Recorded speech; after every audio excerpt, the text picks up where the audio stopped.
Selamat datang kembali di materi selanjutnya dalam perkuliahan teori resiko. Berbeda dengan materi sebelumnya, di mana kita belajar banyak tentang distribusi-distribusi atau random variable yang menyatakan besarnya klaim dan jumlah klaim. Pada kesempatan kali ini, kita akan belajar langsung dari data. Ya. Jadi kita akan membuat model matematika berdasarkan data, ya. Atau dengan kata lain, kita akan mencoba mengestimasi distribusi dari suatu random variable berdasarkan data. Nah, dalam pembahasan kali ini, kita akan menghadapi dua buah kasus. Kasus yang pertama itu adalah di mana data yang tersedia itu adalah data yang lengkap. Ya, jadi itu kita akan bahas di bab 11. Nah, kemudian kasus yang kedua itu di mana data yang tersedia itu adalah modified data, ya. Nah, yang dimaksud dengan data modifikasi atau modified data ini adalah bukan datanya diubah atau dimodifikasi, tetapi datanya itu sebenarnya itu tidak lengkap atau kurang detail, ya, bisa kita katakan kurang detail, sehingga perlu ada metode khusus untuk bisa menghandle situasi seperti ini.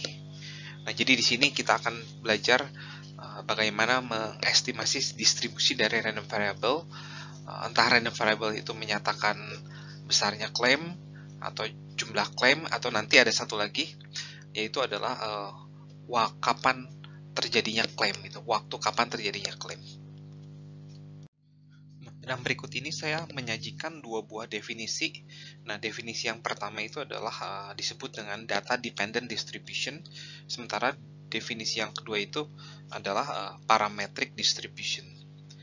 Nah, jadi intinya dari data kita akan mencoba mengestimasi distribusi. Namun untuk dua bab ke depan ini, yaitu bab 11 dan bab 12, kita hanya akan membahas definisi yang pertama, ya, definisi 11.1 tentang data dependent distribution. Nah, kemudian mengestimasi parametric distribution akan dibahas juga di dua bab setelahnya. Nah, jadi ini adalah definisinya, di mana definisi dari data dependent distribution itu adalah distribusi yang didapatkan dari data. Jadi, nah di sini kita tidak akan mengambil distribusi-distribusi yang sudah ada, karena kita akan membentuk distribusi yang baru, gitu ya. Sementara pada parametric distribution, dari data kita akan mencoba mengestimasi parameternya, gitu, dan distribusinya itu kita akan menggunakan distribusi-distribusi yang sudah ada, entah itu distribusi normal atau distribusi Poisson atau binomial, gitu. Jadi kita akan menggunakan distribusi yang sudah ada dan kita akan mencoba menebak parameternya. Itulah yang akan dilakukan di parametric distribution. Tapi sementara di dua bab yang akan kita bahas ini, kita akan membahas tentang data dependent distribution. Nah, selanjutnya ada dua definisi yang baru. Dua buah definisi ini adalah terkait dengan data dependent distribution. Nah, jadi ada dua buah definisi. Yang pertama adalah distribusi empirik, yaitu adalah distribusi yang memberikan peluang yang sama untuk setiap titik data. Dan yang kedua itu adalah disebut dengan kernel smooth distributions, adalah distribusi yang didapat dengan menggantikan setiap titik data dengan sebuah peubah acak kontinu, ya. Nah, peubah acak kontinu itu biasanya kita bisa pakai distribusi uniform atau distribusi yang sudah ada sih.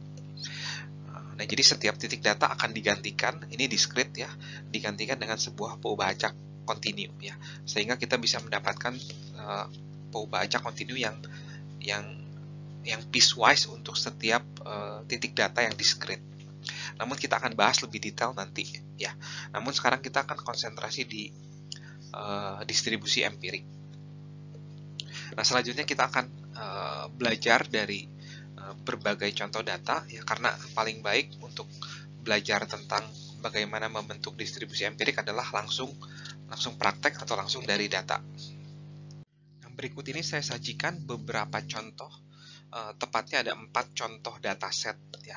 Nah, 4 dataset ini yang akan kita terus pakai untuk menjadi prosedur, untuk saya akan gunakan untuk sebagai alat peraga bagaimana membentuk sebuah distribusi berdasarkan keempat dataset ini. Nah, yang pertama adalah dataset ini, dataset A saya sebutnya, yaitu adalah berasal dari asuransi umum, di mana dalam data ini itu adalah jumlah driver ya, atau jumlah pemegang polis ya yang mengalami beberapa kecelakaan dalam 3 tahun ya, dalam 1 tahun ya, dalam 1 tahun, jumlah kecelakaan dalam 1 tahun.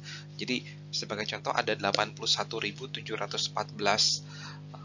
pemegang kendaraan atau pemegang polis yang tidak mengalami kecelakaan gitu ya. Tapi ada 11.000 yang mengalami 1 kecelakaan di tahun itu, ada 1.618 yang mengalami 2 kecelakaan di tahun itu, dan seterusnya. Ya.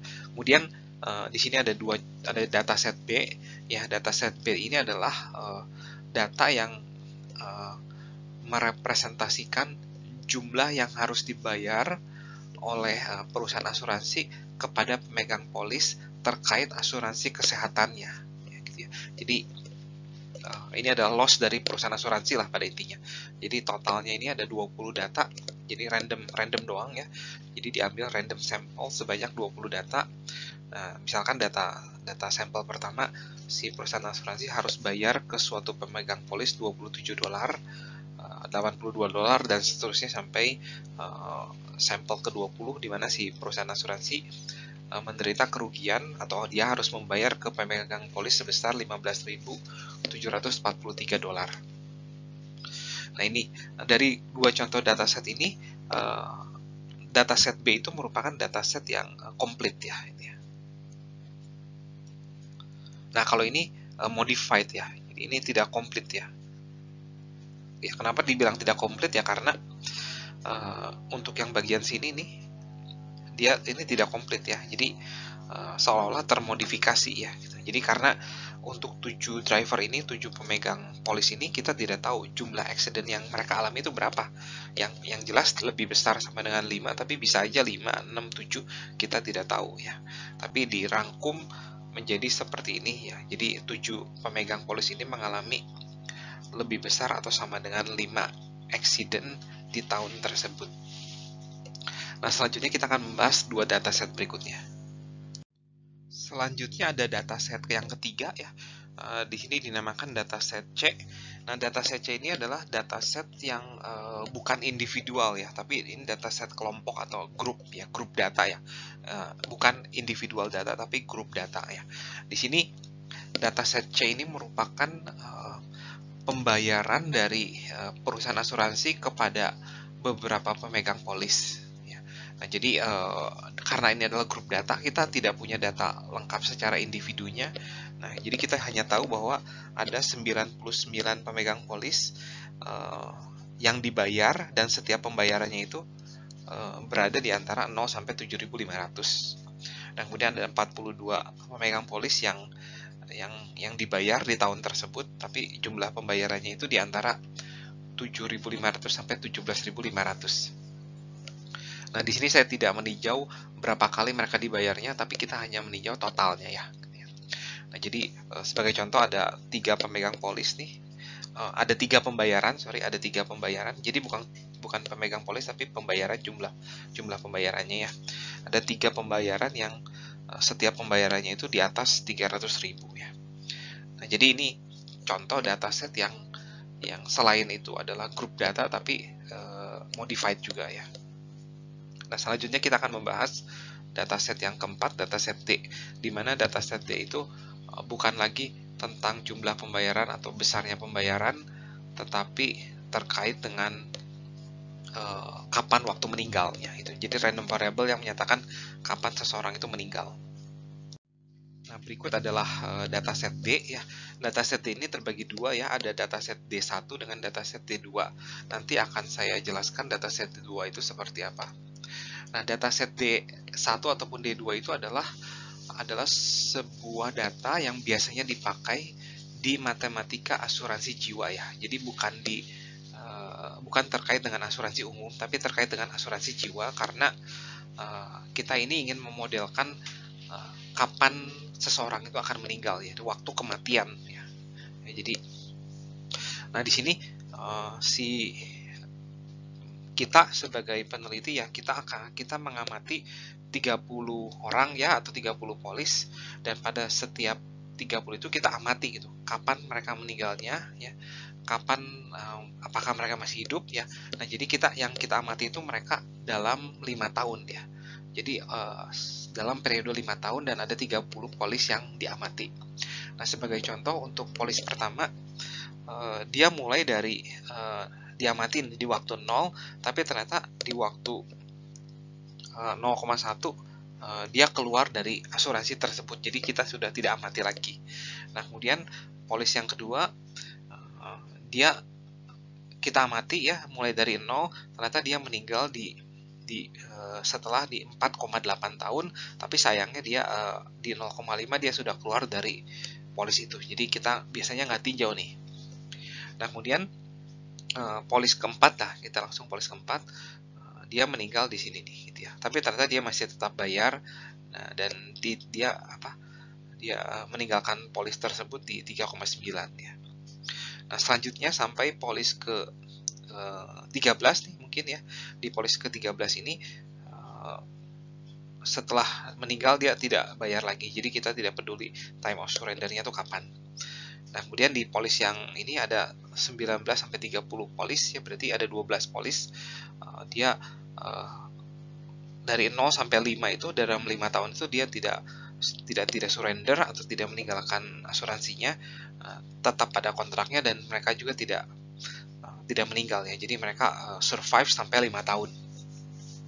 Nah, total berarti dari 30 ini 3, 4, 5, 6, 7 hanya ada 7 yang tidak survive, sisanya itu survive gitu ya. Dan kalau dari time of surrender-nya itu hampir semua ya. Jadi 1, 2, 3 ada 14 ya, ada 14 itu memenuhi kontraknya sampai 5 tahun, tapi dari sisanya itu tidak sampai 5 tahun ya kontrak asuransinya. Entah dia tidak sanggup bayar atau mungkin keluar atau alasan yang lain. Ya, sebagai contoh yang polis nomor 7 nih, dia tidak meninggal dia ya. Jadi dia survive sampai 5 tahun. Tapi di tahun ke-2,1 dia meninggalkan kontrak asuransinya. Jadi dia sudah tidak lagi menjadi sebagai pemegang polis setelah 2,1. Nah, ini adalah data yang akan kita pakai untuk memodelkan secara empirik ya, waktu kematian dari klien asuransi di perusahaan tersebut. Selanjutnya adalah dataset D2 ya. Di dataset D2 ini adalah kepanjangan atau extension dari dataset D1. Nah, dataset D1 jika Anda ingat ada 30 pemegang polis, ada 30 sampel yang diamati, sementara di dataset D2 itu sekarang ada 40. Ya, nah, tapi 30 pertamanya itu sama persis dengan 30 sampel yang diamati di dataset D1 sih. Ya, jadi di sini ini polis ke-1, polis ke-2 sampai polis ke-30 nih ya.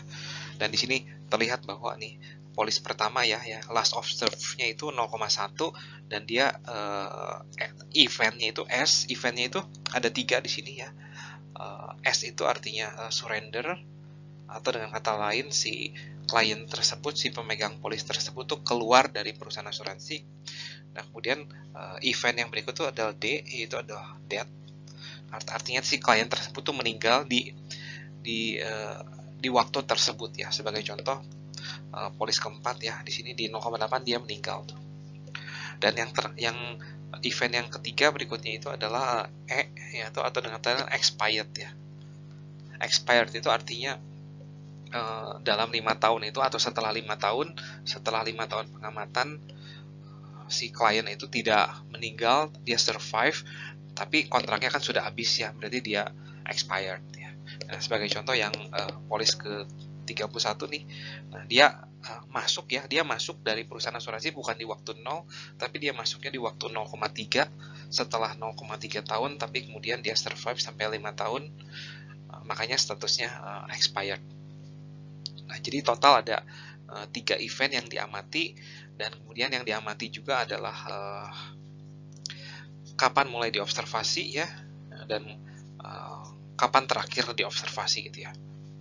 Nah, jadi Basically polis 1 sampai polis 30 seperti yang tadi saya bilang itu tuh sama persis dengan data di D1, tapi bedanya sekarang ada 10 polis tambahan atau 10 sampel tambahan, di mana pada 10 sampel tambahan itu terlihat bahwa waktu pengamatan mulainya itu bukan dari 0, tetapi beda-beda.